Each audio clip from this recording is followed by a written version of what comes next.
You're driving down the highway, minding your own business, when someone abruptly cuts across your lane. You slam on the brakes. Your heart rate spikes. You are officially angry. Your physical reaction is entirely biological. But if that surge of anger is just a chemical response to an immediate physical danger, why are your knuckles still gripping the steering wheel 20 minutes later? This chart tracks the lifespan of a stress response. Neurologically, the cocktail of hormones that creates the physical sensation of anger flushes completely from the human bloodstream in exactly 90 seconds. But the timeline rarely ends there. We artificially keep the anger alive by looping the story. What an idiot. He could have killed me. We rehearse our outrage over and over, triggering a brand new chemical flood with every thought. The initial biological reflex vanishes in a minute and a half. Anything you feel after that 90-second mark is an active, ongoing choice. We usually mask that choice by blaming the other person. We say things like, "They really know how to push my buttons," treating ourselves as if we are helpless electronics operated by someone else's remote control.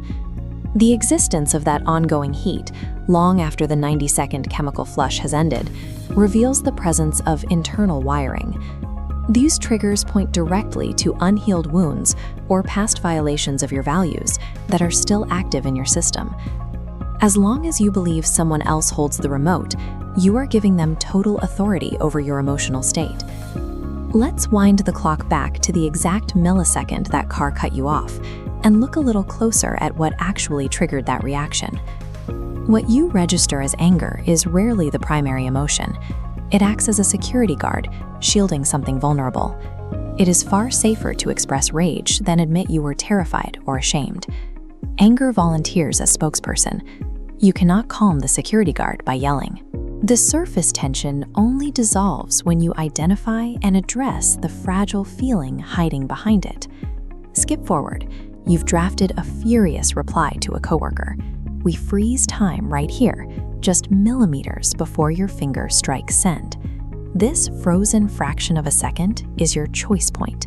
It's the invisible, microscopic gap existing between an external trigger and your physical reaction. Psychiatrist Viktor Frankl studied this exact gap. He observed that humans possess an inherent capacity to observe a stimulus, pause, and consciously select their response. Frankl didn't develop this theory in a comfortable laboratory. He discovered it while surviving the brutal, dehumanizing conditions of a Nazi concentration camp, proving that this internal freedom remains intact even under extreme psychological torment. Most people bounce through life reacting instantly to whatever hits them. Recognizing and widening this tiny pause is the mechanism that turns you from a pinball bouncing off obstacles into the player operating the machine. Expanding that gap requires activating a perspective called the observer self. Instead of physically embodying the anger, you step back and watch the emotion pass through your mind, the way you would watch a storm front roll across the sky. From this vantage point, you can evaluate the data.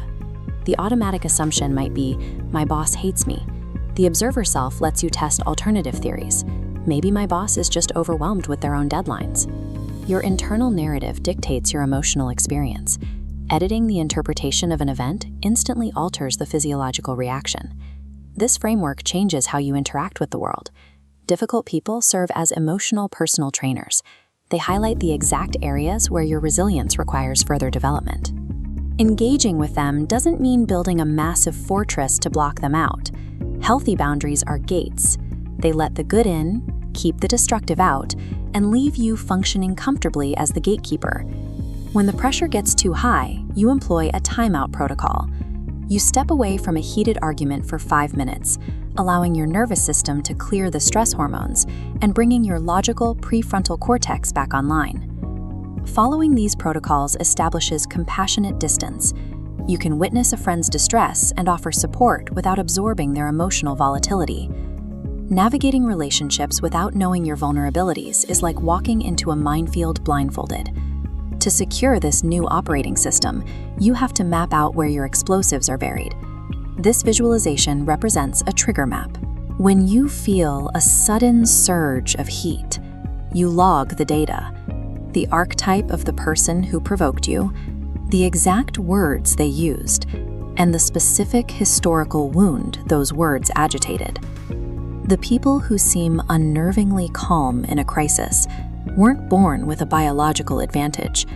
They simply documented their triggers and practiced these precise techniques until the mechanics became entirely automatic.